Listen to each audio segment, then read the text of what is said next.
嗨，大家好，我是小金。中美这场关税拉锯战只用了不到50天，就硬生生把美国打回了38线。那中国呢，不仅顶住了压力，还把面子和里子都挣了回来。那对咱们来说有2大好处啊，一个就是摸清了美国的承压极限，第二就是带动了更多国家的信心。那未来这场博弈，中国不会是一个人在战斗了。那特朗普他为什么突然低头了？背后呢又有哪些推手？未来90天是重头戏，特朗普还会怎么出招呢？那中国到底该怎么打？那今天呢，小金就给大家深度扒一扒这背后的大国博弈，到底谁在下一盘更大的棋，谁又才是真正的赢家？先说一点直白的感受吧，就这一轮中国是真的把特朗普政府给顶住了。咱们过去常说美国是超级大国，一旦发起贸易战，其他国家不是被打服了，就是被谈崩了。但是这次中国让世界看到，原来对抗美国不一定要做出巨大的妥协，有时候硬气一点，结果反而更好。那这一次呢，中美同时下调关税，力度之大，幅度之猛，确实出乎了很多人的预料。美国对中国商品关税从145%猛降到30%，那中国对美国也从125%降到了10%。当然呢，目前的协议只是暂时的啊，中美之间建立了磋商机制，后面还要继续谈90天。那这90天到底怎么走，关键还要看双方手里还有什么牌以及怎么打。在小金看来，美国那边肯定不会彻底松口了，他们会攥着几个筹码反复炒作，用来吊着谈判的节奏。那这些筹码呢，不一定是打杀器，更有可能是一些技术性的非根本性的问题，比如芬太尼问题。这次联合声明出来之后，咱们网友很快就关注到了美国对以芬太尼为由的20%特别关税一分没动，这就说明他们在有意留下谈判的余地。那我们中国这边其实也留了后手，比如稀土，这可是咱们手里的一张王牌啊。在联合声明里面，虽然提到中方暂停或取消4月2号之后的非关税反制措施，但注意是暂停或取消，而且仅限4月2号之后新增的，不是把所有非关税措施都撤了。事实上呢，早在2023年，中国就已经开始对稀土进行管制了，之后也是一路升级呀。更关键的是，在中美正式接触前几个小时，咱们还专门宣布了要打击战略矿产走私出口的专项行动，信号非常明确，该硬的时候我们绝对不会含糊的。当然呢，外界有很多讨论啊，甚至质疑为什么不能彻底限制稀土出口。小金觉得这就是博弈，真正有效的手段啊，从来都不是一锤定音，而是松一松，紧一紧，掌握节奏，制造悬念，反而能够换来更多的空间。这不是软弱，而是一种深层次的战略耐力。不过特朗普他是什么人啊？大家都知道，他要是真想翻脸，谁也拦不住。那未来90天还有2个不确定性的因素，首先就是眼下美国财政压力非常大，6月有6.5万亿美债到期。那如果特朗普觉得要借这个节点逼中国再让步，说不定就要翻脸撕毁协议了。那最近特朗普自己也说，未来关税可能还会大幅上调。其次别忘了哈，美方谈判代表定了2个人，贝森特和格里尔，双头机制，在美国内部一贯的扯皮传统之下，未必就是加分项。2018年中美谈判的时候，时任财长努姆钦和纳瓦罗就在北京的一个草坪上对骂，而且这一次协议能签出来，一部分原因就是特朗普阵营里面的理性派暂时压过了强硬派，那并不代表强硬派真的消失了。所以这90天期间，特朗普团队内部的博弈仍然会继续，甚至随时可能出现变数。咱们这边必须要时刻保持警惕，不能掉以轻心。特朗普这次能这么快妥协，很多人都感到意外啊。能让他这么快让步，一个重要的原因就是中方的反制措施真的打中了美国的要害。过去1个月，美国企业是叫苦不迭，百姓物价上涨，股债汇3杀，而且美国本身经济就面临着滞胀风险。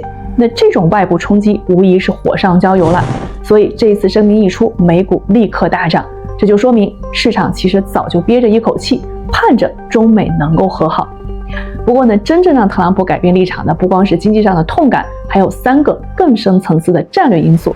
第一个，引发冲突，就在中美官宣接触的同一天，巴基斯坦用咱们的歼10C击落了6架印度战机，这其中呢还包括法国的阵风。中美法虽然没有直接参战，但其中的滋味却很不一样啊！要知道，美国一直都是军火市场的龙头老大，但现在居然有国家用中国装备在战场上打赢了，那这就不仅是生意问题了，而是对美军全球军事霸权的一种直接的冲击。对于特朗普来说，有很大的危机感。中国不仅能够在经济领域与他对抗，在全球安全层面也越来越有存在感。那未来全球的军贸市场是不是要洗牌了？第二个就是中俄的联合声明。前不久，中俄领导人在会谈之后连发3份声明，强调了维护全球战略稳定的问题。这明确传递出一个信号，中俄关系一如既往坚如磐石。那原本特朗普的盘算是拉拢俄罗斯牵制中国，然而他上台4个月了，俄乌不仅没有停火，中俄关系反而更深更稳，这就让他很头疼啊。那第三个，传统盟友的态度变化，这可能是特朗普最没有料到的一点。过去美国总觉得欧洲、日本、韩国这些盟友即使不情不愿也会听美国的，但是现在形势变了，像是欧洲在中美接触前夜突然发布对美反制措施，时机选得非常巧。再比如日本直接挑明美债是他们与美国谈判的一张底牌，至于会不会用那是另外一回事。外界都说日本这是在罕见的露齿威胁。所以综合这几股力量来看，有一个信号特别清晰啊，美国说1不2的时代可能真的就要翻篇了。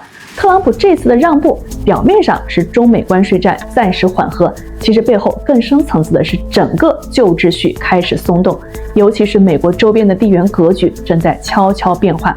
那接下来的90天至关重要。眼下美方让了步，确实是一个重大胜利啊，尤其对咱们的外贸人来说，算是暂时缓了一口气。但咱们也得清楚啊，这只是万里长征的第一步。美国这次松口，更多的是出于他自身的压力，并不代表他会彻底转向。所以咱们不能掉以轻心，更不能因为一时缓和就松动。那接下来该怎么做呢？说到底，还是要把主动权牢牢掌握在自己手里。具体思路也并不复杂，一方面是继续把内部的基本盘稳住，另外一方面是在外部争取更多的空间和回旋余地。那我们先说对内，过去几年呢，中国经济的抗压能力已经得到充分的验证，但是确实面临不少挑战，尤其是消费信心和部分产业链的不确定性。那下一步要做的就是在维稳的基础上，持续出台一揽子金融和经济支持政策，提振市场信心，稳定就业，刺激消费。这些呢，不是头疼医头脚疼医脚的临时动作，而是有规划、有连贯性的系统工程。当然，这里面还有一点特别重要，那就是内外贸一体化。不少外贸企业其实早有准备，开始转型做内销市场，这个趋势在接下来还会加强。那些有实力、有品牌的企业，现在正好是趁机练好内功，布局研发和服务，争取从代工转向品牌，从制造转向制造，这才是把握中长期主动权的关键。那再说对外，虽然中美暂时是短期内降火了，但从大方向看，咱们还是得加快调整贸易结构，不能把鸡蛋放在一个篮子里。这一点国家其实早就开始做了，比如推动进口多元化，减少对美国农产品的依赖，比如从巴西买大豆，从阿根廷买牛肉等等，再比如签自贸协定，加强与东盟、非洲、拉美国家的经贸合作等等。那还有一个重点方向就是欧洲了。目前美欧之间的裂痕越来越大，尤其在贸易问题上。这个时候中欧如果能够在经贸合作上加强的话，哪怕只是释放一些善意的信号，都是极为关键的战略动作。其实欧洲不少智库和媒体已经意识到了这一点，开始呼吁欧盟在中美之间寻求更独立、更灵活的外交路线。那咱们这边呢，已经顺势发出邀请，欢迎欧盟领导人访华，这背后显然是有布局的。总的来说，这场关税战打到今天，不是靠一招制胜，而是靠长期的战略定力。那美国妥协也不是中美的终点，而只是一个节点。那咱们要做的就是保持战略定力，走好自己的路。真正的胜利不是赢一场谈判，而是赢得一个时代的主动权。好了，以上就是本期内容，感谢大家收看，大家再见。